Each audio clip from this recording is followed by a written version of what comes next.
Good evening, good afternoon, good morning sa lahat ng mga nandito. Good evening, Sir Anton. Good afternoon pala, sorry. I have two questions lang muna, then one general question for the coaches room. Well, of course, the Pilipinas fever ay umabot hanggang sa 7-a-side football with the inaugural edition of the Kampeon Cup, which is commenced this weekend. And knowing na itong liga ay one of the stepping stones for expanding the interest natin sa women's side, 7-a-side football. What can you say about this? Expanding the side of 7-a-side women's football is just like how we want to expand 7-a-side women's 11-a-side football, right? We want everybody playing it. That's really why we activate things like this, to be able to motivate other locations to be able to set up 7-a-side women's football and get more women playing the sport across the country. The more women that we have playing the sport, the more success our national team will have, and the more, I believe, we'll have role models for the kids to be able to grow up and follow. Sir Anton, if ever na magpapatuloy-tuloy itong Women's Kampeon Cup in the succeeding years, are there plans to further expand into more cities in our country to discover potential talents in 7-a-side football and to enhance yung quality and competitiveness towards the aim for 7-a-side football to be pushed as an Olympic sport in the near future?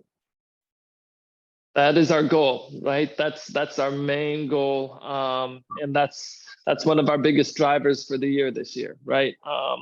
We do want to be in 16 different cities this year, but then by 2024 we want to have 24 cities across the country having 7-a-side football been activated in that city, right?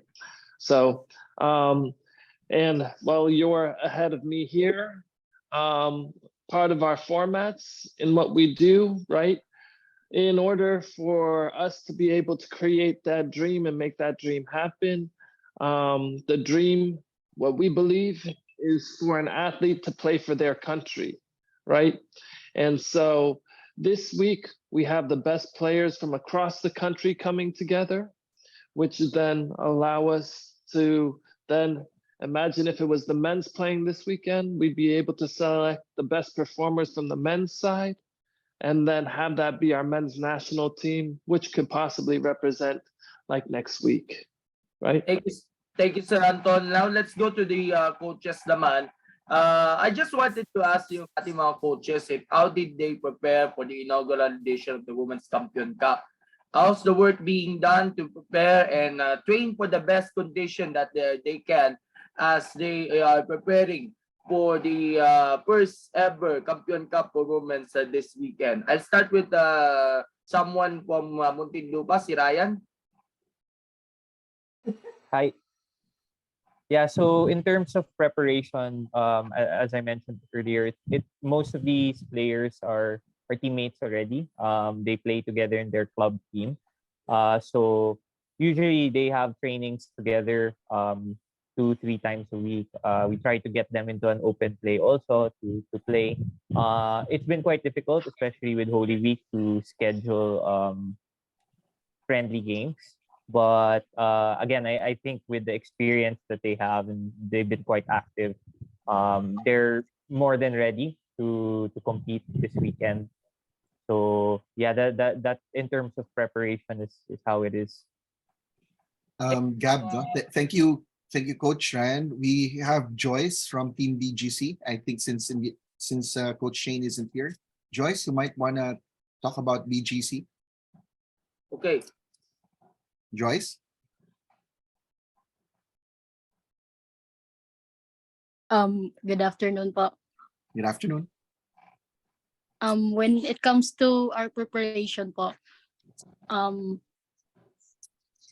we focus on our fitness and possession, like how we combine each other, kung paano namin makilala yung isa't isa, and then yun yung possessioning po. Okay. Okay. Yung taga Palawan naman, si Matt. Hello again, everyone. For our part, especially the high schoolers, We sent letters to their respective principals to excuse them on their studies. But also, as an student athlete rather, student ops first, they need to pass every requirements they need to pass before they are allowed to compete in Kampeon or train. We have an ultimatum for them, 2 weeks preparation prior to the event. And for the college, we also sent letters to their respective deans, excuse them to the subjects, submit what needs to be submitted. And for trainings, we focused on their stamina to get back.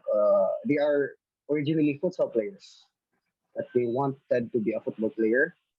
By Kampeon, we were able to make them love football and what is football about. And by this, we train them what a football player must do. The max size of the width, we use that in our trainings, and for most part, get familiarized with the field, the possession. Uh, that's all.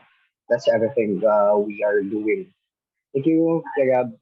Okay, and lastly, yung taga Cebu.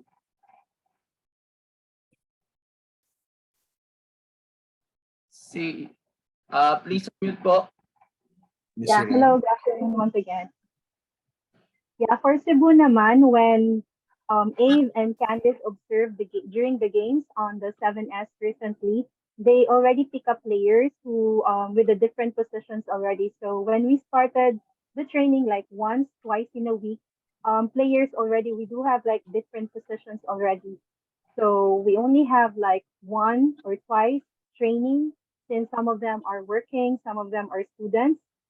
So during the Holy Week, we also like, since there are no plays during those days, so we encourage our players just to do like individual training, individual conditioning for themselves so that they will be prepared for the upcoming Kampeon Cup. Thank you, Ms. Jeren. Thank you, Coach Anton, and the rest of the coaches. That's all for me. Back to you, Sir Rick.